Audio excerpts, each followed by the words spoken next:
We are on day 20 of 30 days of death records, and today's record is a Headstone application for military veterans.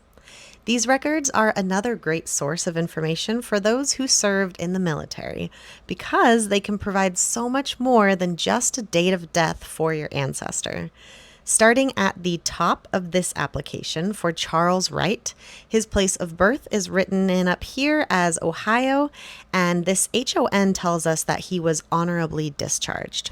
We get his enlistment and discharge dates, along with this SAWV abbreviation that stands for Spanish American War Veteran. A service number and pension number aren't given for Charles, but those would also be great clues to pursue on a record like this when that information is available. We get more specifics on his branch of service, company, regiment, and division down here, indicating that he was a private at an Army hospital. If he'd received any medals, that would be listed here so that that decoration could be reflected on his grave marker. His date of birth and death are then given, and this area down here specified when and from where the marker was ordered and received. Moving over to this section in the upper right-hand corner, we see that Charles was Christian, and so his grave would have a Latin cross.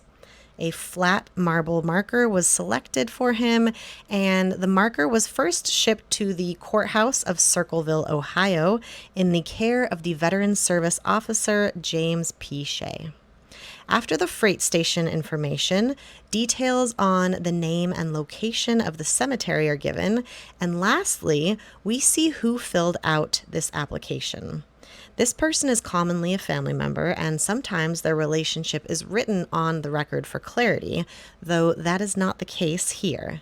But luckily, I already know that Catherine was Charles's wife, and we have her residence at Route 1 in Lockbourne, Ohio, followed by her signature here at the bottom of the record. And with this application for a military marker, we get this grave marker as a result for Charles Wright, located at Forest Cemetery in Circleville, Ohio. We see the Latin cross, his name, the state that he spent his life in, his rank as private in the hospital corps during the Spanish-American War, followed by his date of birth and death. So when we compare these two records of death, we can see that the information wasn't completely captured on the grave marker, and that's why it's beneficial to hunt down more than just one death record. There are so many clues tucked away in this application that can be pursued thanks to a record like this, and it can really give you an opportunity to fill in some of the gaps that you might be missing in other records. That is all for day 20. I will see you tomorrow, hopefully, as we wrap up week 3.